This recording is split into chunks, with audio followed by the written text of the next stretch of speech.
today I want to present on what I call a simple philosophy with the hope to inspire the world. No small feat.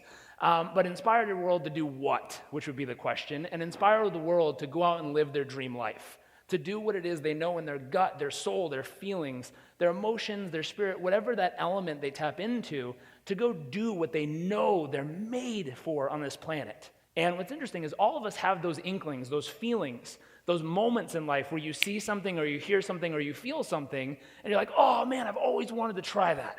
I've always wanted to do that. Oh, I would be so good at that. But then there's the rest of the conversation that happens between that moment and the moment of doing it that sets a great majority of people away from living the life of their dreams or constantly thinking about the life of their dreams. Would that be fair to say? For the most part.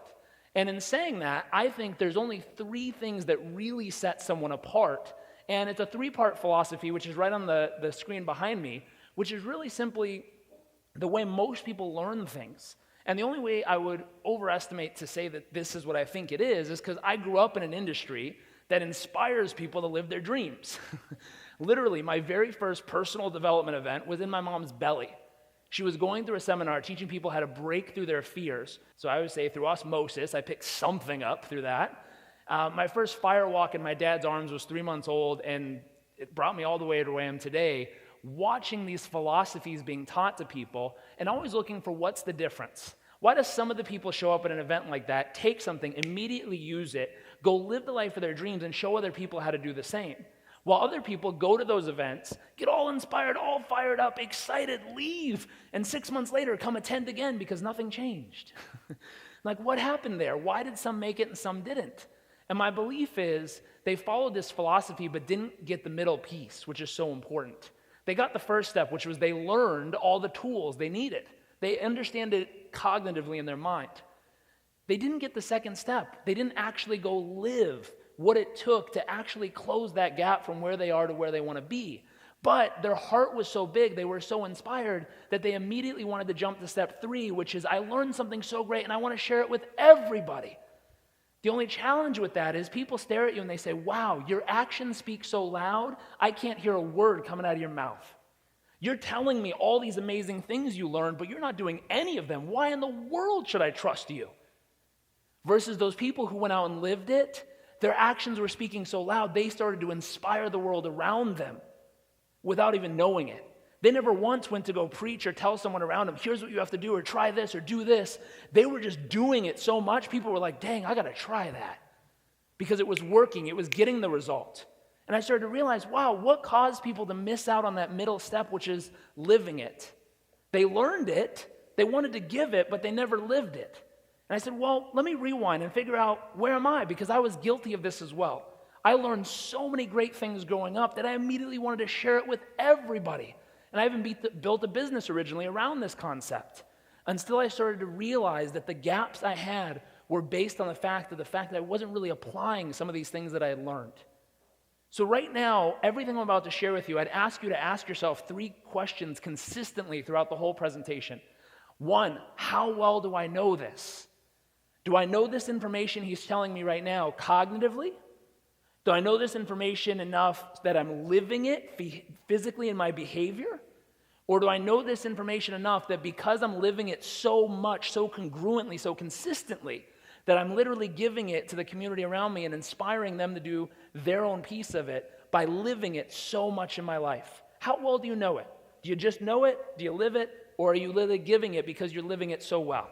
The first thing I looked for is my thought is, what's going on in the world nowadays, around the world, first world, third world, second world countries, developing nations, what's going on in all these people's minds? And so I went and traveled around and started to pay attention, and there was a quote that stood out that I saw. When the Dalai Lama was asked what confused him most, what was so interesting to him, he said, the most interesting thing to me is modern day man.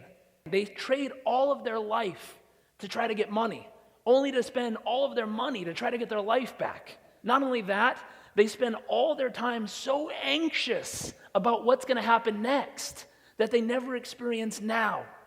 And they live every day as if they're never going to die, only to die never have really lived.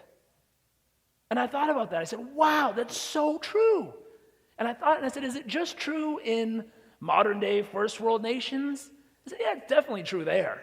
And then I took a trip around the world and started seeing how the rest of the world lives. And I remember being a village in Uganda with no running water, no toilets, no electricity.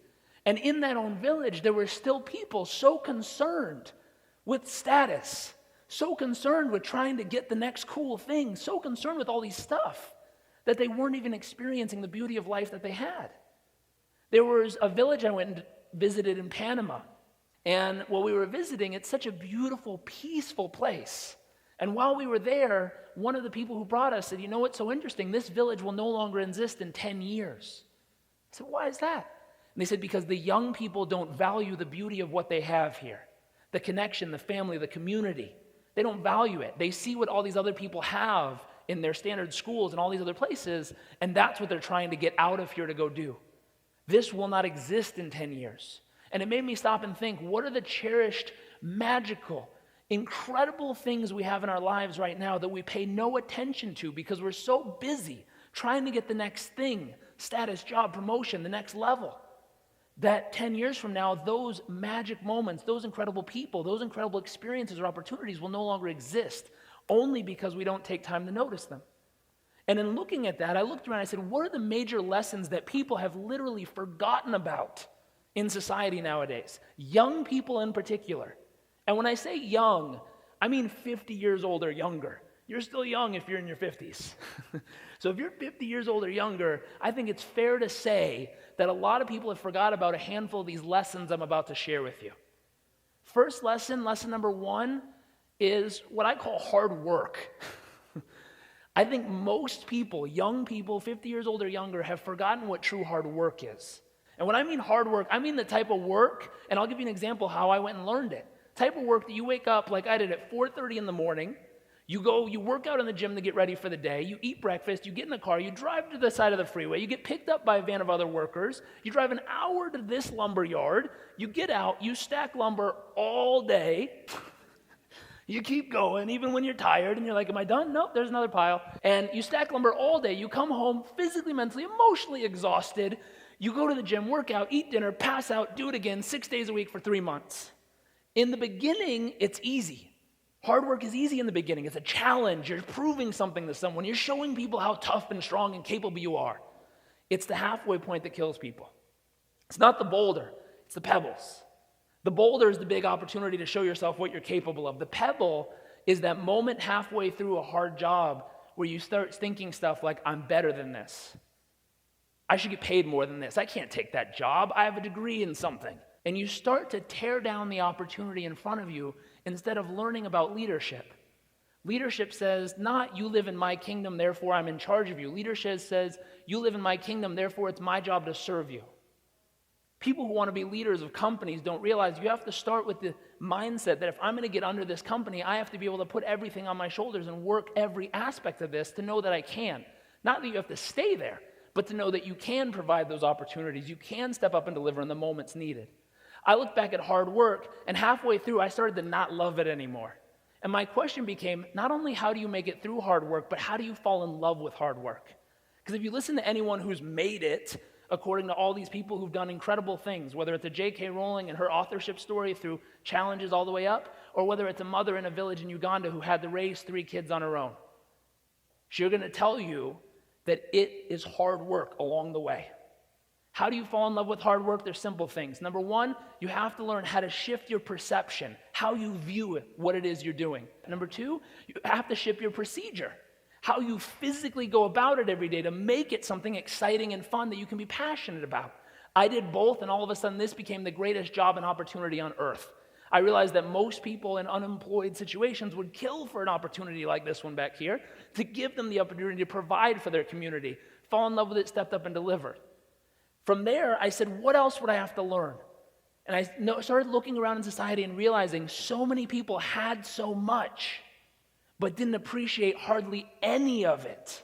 So I said, how do I appreciate having very little, but being in love with my life? So I decided to take a journey where I went and lived in a village over in Uganda, like I mentioned. In this village, you had to walk a quarter mile to a water well pump to pump water into a jerry can to carry all the way back to where you're living, to then pour into a pot, to then boil just to have drinking water. And you had to let it cool before it was ready. every day. And I realized this is how most people were living. But something magical happened while I was here that changed my whole perspective. And here's what it was.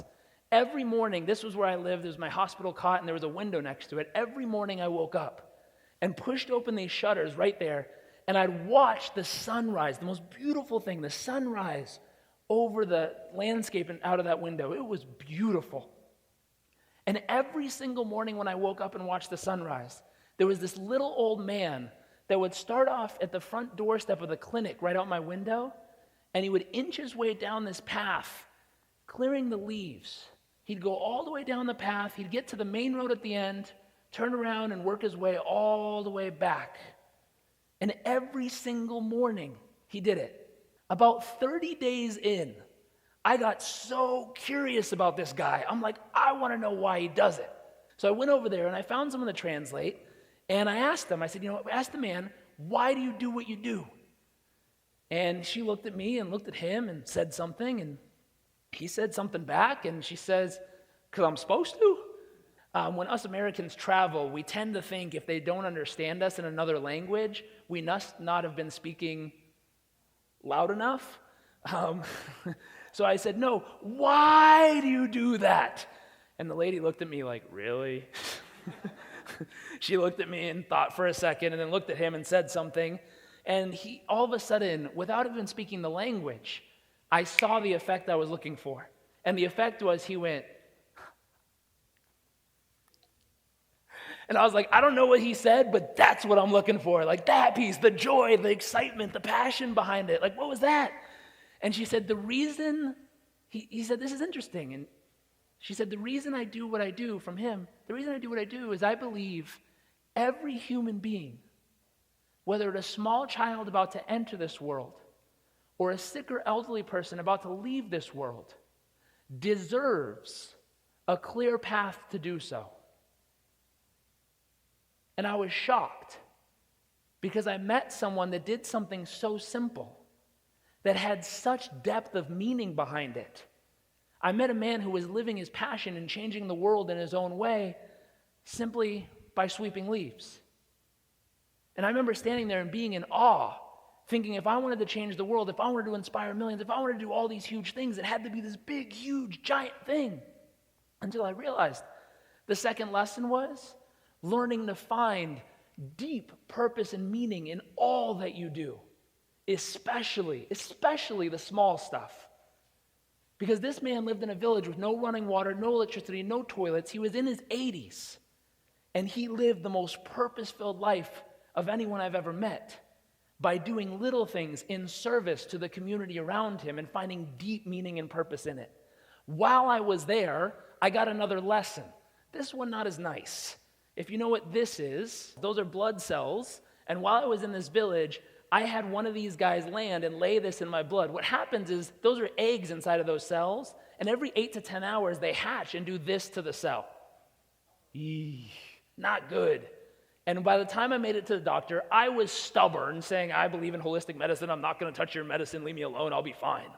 They said, you have about 4 to 5 days to live. And if you've ever been told that, it's a moment that'll shake your soul. Because you look around at everything you wanted to do with your life, everything you ever dreamed of, everything you ever desired, and all of a sudden in a moment you realize a really big lesson. We're not promised anything past this moment. Today, this moment, right now. There's no promise that you won't walk out of the street and get run over by a bus. There's no promise that that won't happen. There's no promise. So I started going back and saying, if I learn how to work hard, if I learn how to fall in love with life, even if I only have a little, and I learn how to do it now, what's the only piece I'm missing? I said, well, at this moment in my life, the only piece I was missing was the vision of the life I really wanted to live. So I went back to the fourth lesson. I think that if this is shared and this is lived and this is give and shared around the world, where you really not only just learn it today, but you find a way to live it and you find a way to give it, I think this philosophy might change the world. Super simple. And the final lesson I learned was really taking a moment to define and then live the life of your dreams. Because if you know what the life of your dreams looks like, and you're willing to work hard to get there, you're willing to fall in love with every single moment along the journey, and you're willing to put meaning to all those pieces, not only that, but to do it now, you can turn that dream life into real life. So the final thing I'd ask you to do is, if you would, take a deep breath. Close your eyes and imagine waking up on the morning of your absolute ideal day. Hit the sound key. Imagine waking up on the morning of your absolute ideal day. What would be the first thought that would cross your mind on that day? How much energy would you have in your body? What would be the first sight that you'd see even before your eyes opened? I mean, if you were to wake up on the morning of your absolute ideal day, who would be there with you? How would you feel? What would be possible? On that day, as you got up and went out into the world, what's the first thing you do on that perfect day? The most magical day you can think of. How would you fill the morning hours of your life from 9 a.m. till noon? What's everything you'd want to do on that perfect day? The places you want to go, the people you'd want to meet, the fun you'd want to have. What would you want to learn? What would you want to share? Here's a question. On your perfect day, what would you do for lunch? Who would you have lunch with? How much laughter, joy, fun, passion, and possibilities would surround the conversation? After lunch, what would you do on that day? What would be possible? If it was your perfect day, what's everything you'd want to accomplish? Who's everyone you'd want to share it with? On that absolute perfect day, would you take a moment to breathe in the beauty of life around you? I mean, if it was your perfect day, would you take a moment to just stop maybe and watch the sunset on that day? Listen to the sounds of life unfolding around you? I mean, if it was your perfect day, what would really be possible? Throughout that day, what would be happening in your health, your mind, your body, your emotions? What would happen in your business, your finances? What would be going on in your spiritual life? And as that perfect day unfolds before your eyes, how would you wrap up that perfect day? What would you, looking back on that day, be grateful for? Who are all the people, the opportunities, the lessons, the challenges? What are everything you'd be grateful for on that perfect day? And if it was your absolute ideal day, as you went to bed that night, what would you be excited about for the next day? Now, here's what I'd ask you to do. If you were to open your eyes, feeling that perfect day, experiencing all the magic that can unfold, I would ask you to do this. Simple challenge. Number one, learn what it takes to take that vision in your mind and make it reality. Number two, go out and live it so ferociously that you inspire those around you to do the same in their own way. And number three, find a way to give it in every way you can to pay that vision forward and help inspire that vision in other people in every way, shape, and form that you ever possibly can. Thank you.